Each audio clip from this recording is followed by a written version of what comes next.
Ladies and gentlemen, can we all now be upstanding, as it is now my singular honor and duty to welcome His Excellency, the Deputy President of the Republic of Kenya, Honorable Rigathi Gachagua, Rigi G to our young people, to address you and launch the Kenya Youth Employment and Entrepreneurship Accelerator program. Thank you, Your Excellency. Karibu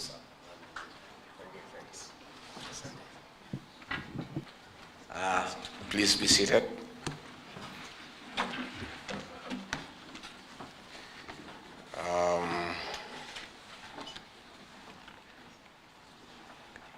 Cabinet Secretaries present, captains of industry, business leaders, distinguished guests, ladies and gentlemen, good morning.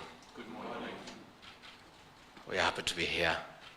I had organized my thoughts around the two functions, but on reaching here, I found that we need to do one and then the other, so I'll try to reorganize quickly my thoughts. And I don't want to be long because this youth thing is bubbling. They are raring to go. They are impatient. They want us to get moving.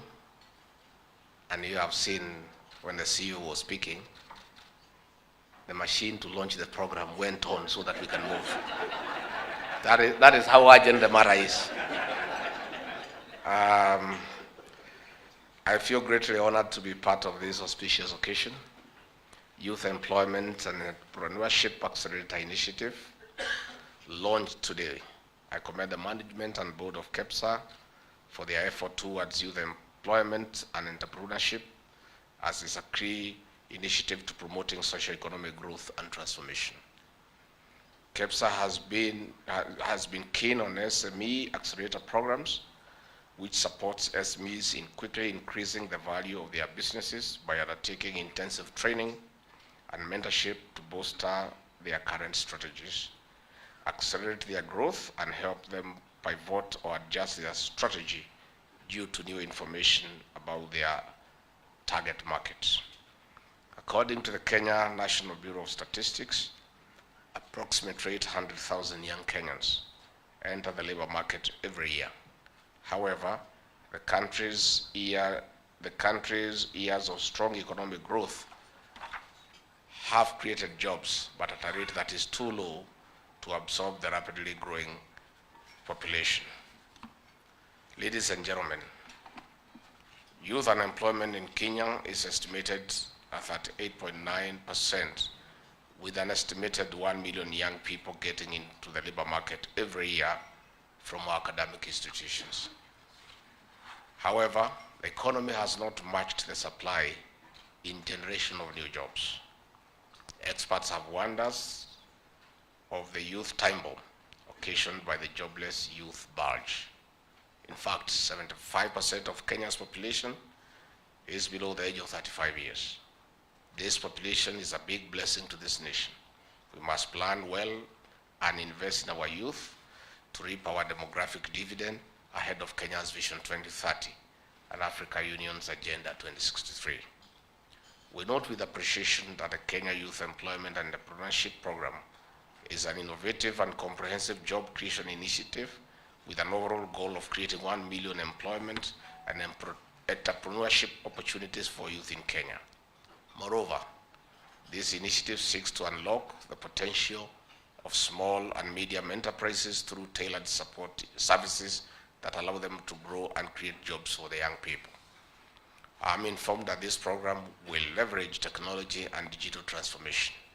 This is by scaling the businesses through catalytic interventions like promotion of business process, outsourcing as a way of enhancing efficiency, by digitalization of services to accelerate access to markets regionally and globally.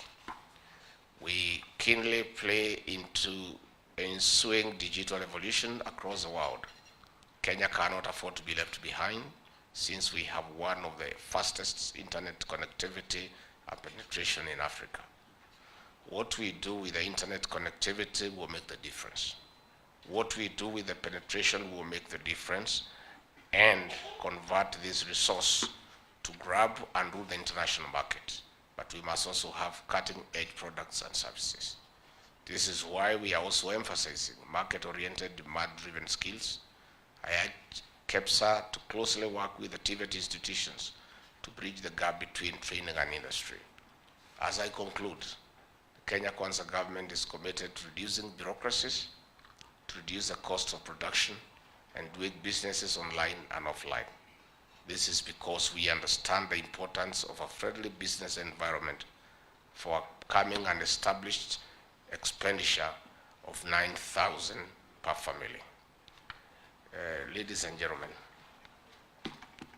I want to say that I'm very happy to be here. And we have come here early, and I'm ready to come here at 5 a.m. if we are discussing opportunities for our young people. I must do full disclosure. From a purely selfish perspective, President William Ruto and I owe tons of gratitude to our young people who overwhelmingly voted us into office. Lazima turudishe mkono. We want to be honest. We owe these young people some interventions of one kind or another. Many people have asked me how they can become friends of President William Ruto. I want to share with you the strategy. If you want to become a friend of President William Ruto, create 5 jobs for our young people and you'll be his friend. Create opportunities for our young people, you'll be his buddy. I feel good that an occasion has been set aside and prepared to discuss the future of our young population. They are the future of this nation, and we are genuine when we say so. President William Ruto, I, and all of you here, we are not getting any younger. And let us not pretend that we are getting younger. Time is going. We must prepare succession management in governance, in entrepreneurship, in business. We must prepare to hand over essentially along the way. I know many people don't like that topic, but it's the truth. And when you fail to plan, you plan to fail. We want a situation where in your boards of directors, you have 2-3 characters below the age of 35. So that when decisions are being made about the company, and you are saying that the youth are important, they are part of the decision-making process. We want our young people to be on the decision-making table. Next year, we'll be hosting the Youth Connect Summit. And we'll bring 10,000 youths from the whole of the African continent to come and interact with our young people here, to share ideas on intellectual property rights, on the tech industry, on their role in governance. Our young people have told them they cannot sit at home and wait for anybody to come for them and tell them that they are the leaders for tomorrow. Nobody will come from you at home. You must get out and take your rightful place in the development of this country, in public governance, in private enterprise. So I want to tell KEPSA and your leadership, you are our very serious partner. And with this youth agenda you have here, you are our friends. And I want to confirm, CEO, President William Ruto is ready any day for the Roundtable Conference. Any day. Especially if agenda number 1 is youth and their employment and business opportunities. Tomorrow, The day after, at night, over the weekend, President William Ruto is ready and available. And I've said many times, and many people think I'm joking, the President and I, we have no children we are bringing up. We are not looking for wealth. We are just available to serve 24/7. 24/7. And that is why the President has given a policy direction about time management. He has told us anybody who keeps business people waiting will meet his wrath. Because you are here over 150 people. If we waste your time here 30 minutes, 1 hour, the loss to the economy is unquantifiable. And we are just one person. So why do you want to keep 200 people waiting? You think you are so important? Whom the hell do you think you are?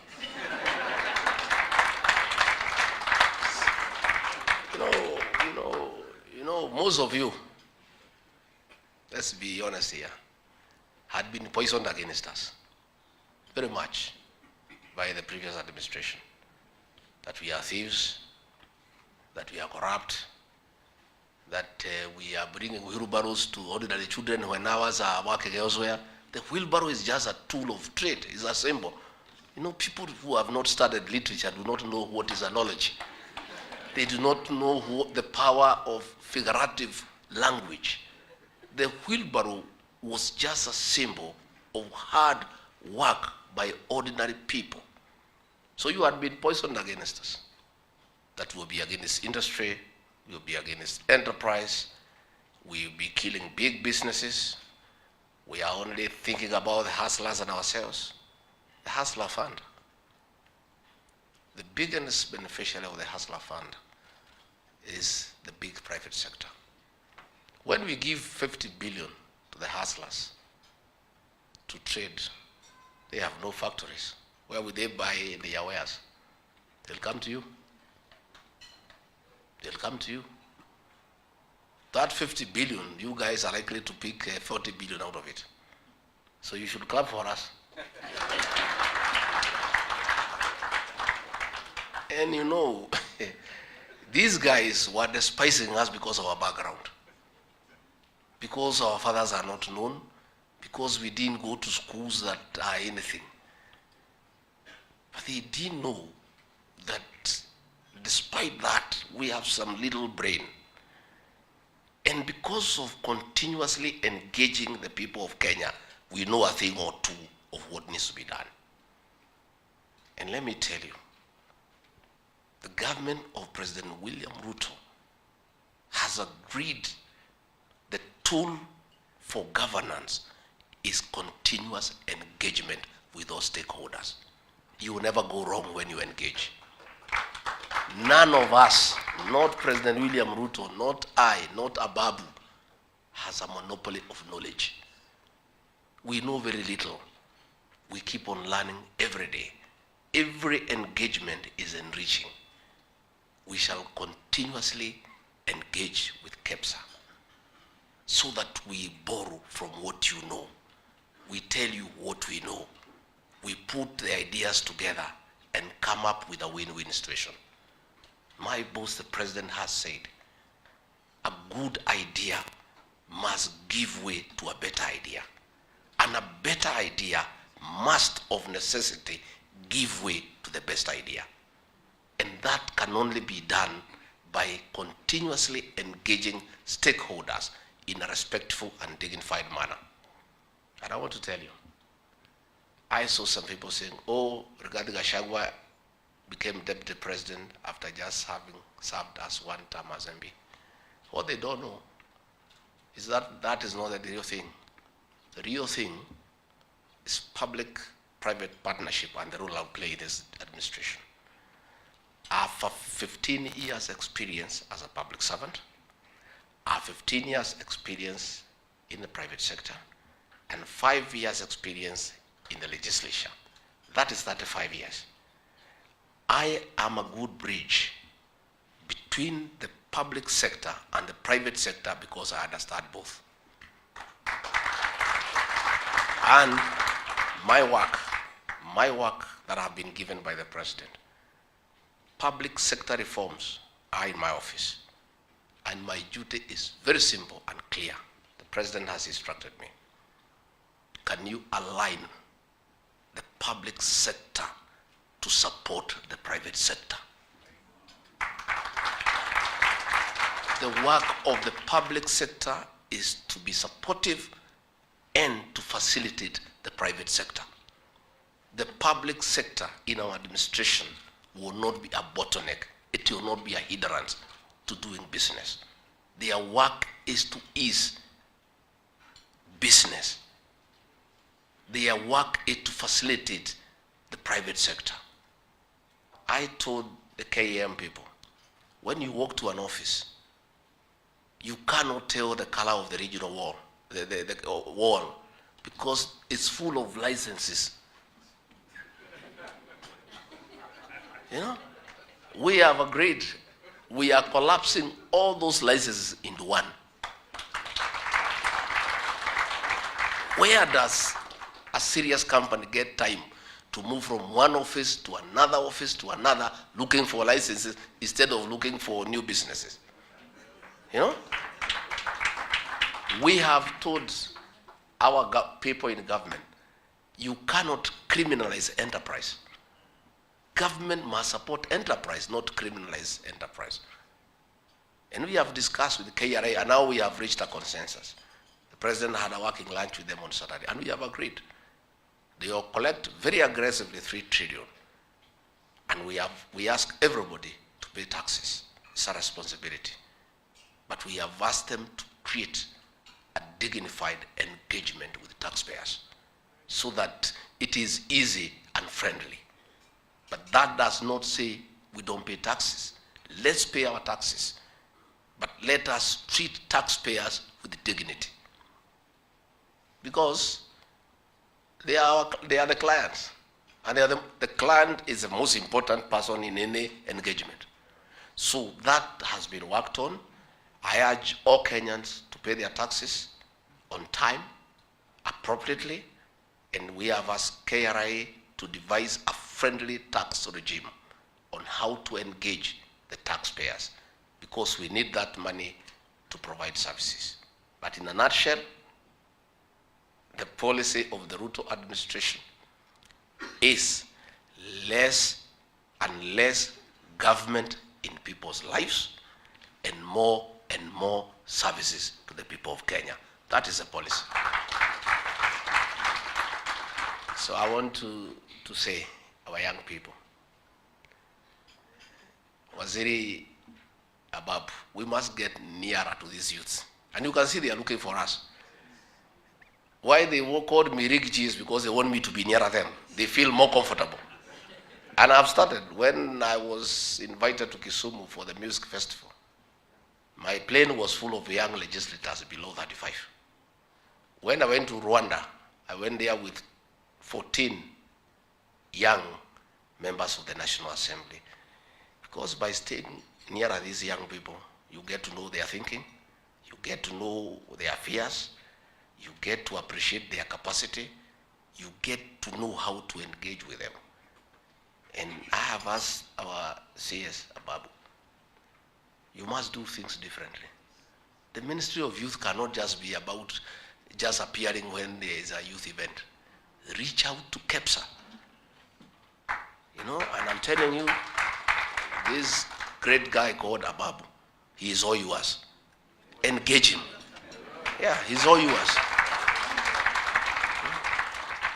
In Waziri, anywhere, ukisikia vijana wanaweza saidika, you arrive 1 hour before the people arrive. Because we have a problem. I spoke in Kasarani and people thought I'm mischievous.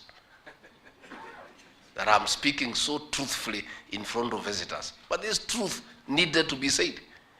We have 6 young million people without jobs. That is the truth. And it must be said. How do you confront challenges unless you first say there is a challenge? When you go to a doctor, the first thing he assesses and decides what is the problem. Then he diagnoses how to deal with it. But if you pretend there is no problem, how do you deal with that? Something you pretend does not exist?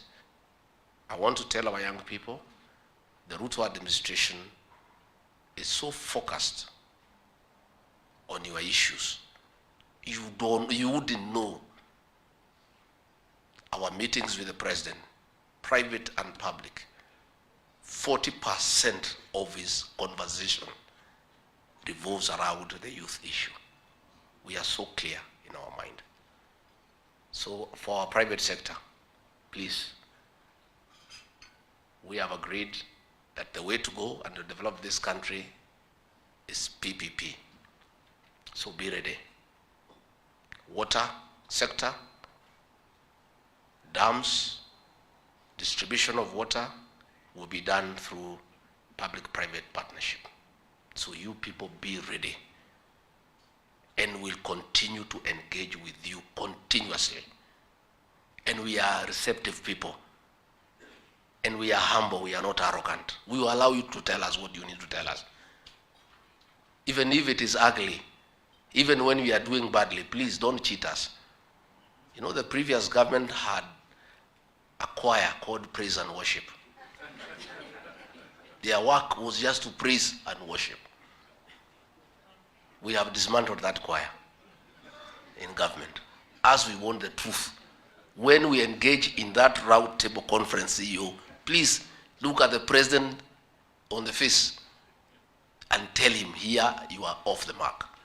Here you are doing the right thing. Here you can change, and you take it positively.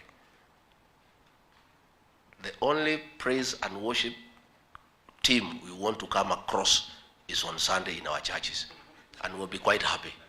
But in these other engagements, please don't come to praise us, to tell us how wonderful we are. Oh, nyinyi nini hatutaki. Sababu ni uongo. Just tell us the truth. Where we are doing well, encourage us to continue doing well. Where we are doing badly, please tell us off. And I encourage the opposition, the people we defeated, please take up your role. Mtukosoe na mtuambie vizuri. Hapa hapana, hapa muko sawa, hapa munaanguka, hapa you are too lazy. This one improve here, and we shall take it positively, provided it's constructive criticism. Let us not develop the culture of praise and worship in a country, because the country will sink. Let us be truthful.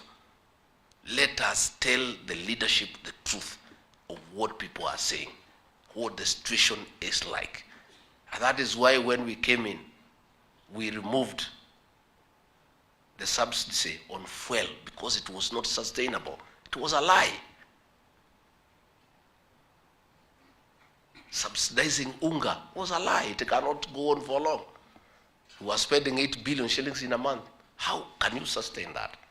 And you have seen through interventions, the price of unga has started coming down.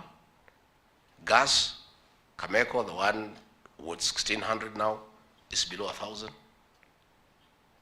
Edible oils coming down, because the interventions are practical and long-lasting.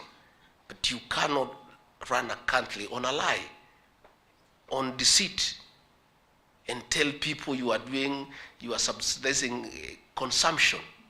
You cannot subsidize consumption. You want to subsidize production so that effectively the consumers can get the benefit. We want to run an open government that will be truthful to the people of Kenya. And where there are challenges, we will tell the people of Kenya their challenges.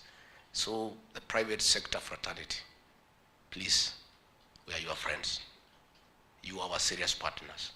We are available on short notice.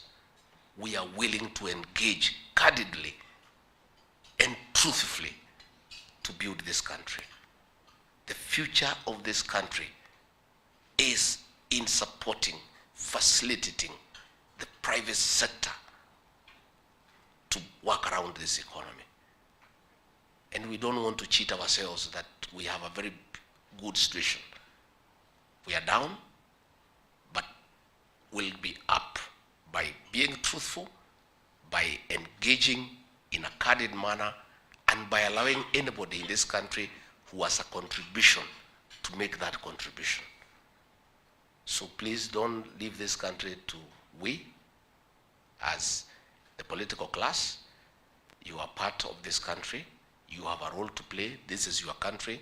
We have no other country to go to. Let's build this country together.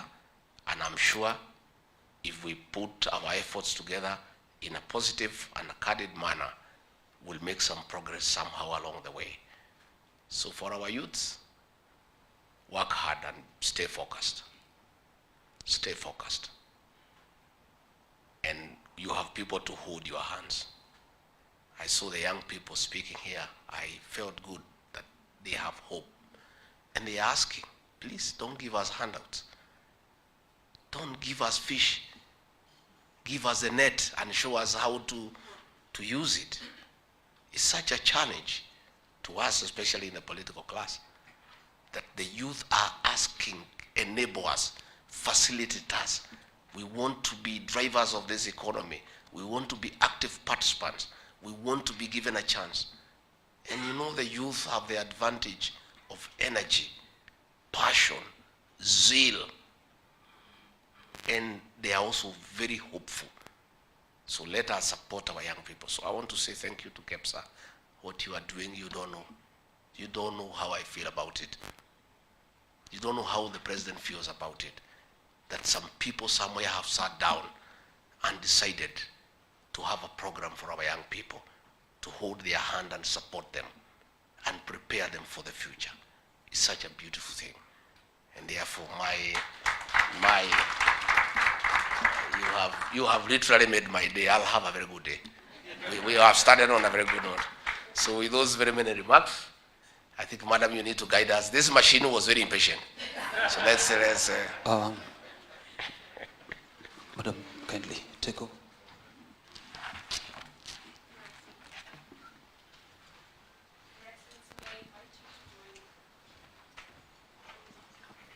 Your Excellency, may I invite you to formally launch the program with the KEPSA CEO, KEPSA Chairman, CS Ababu Namwamba, and Deputy Chairman of KEPSA, Jaswinda Bedi.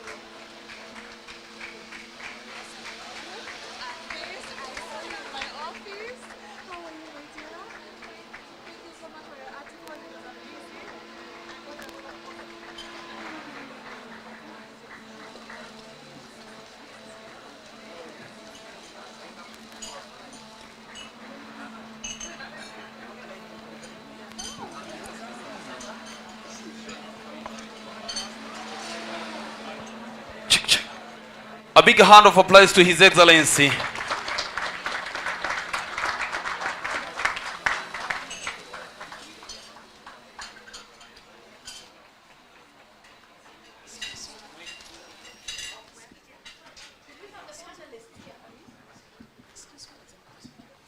The panelists are here.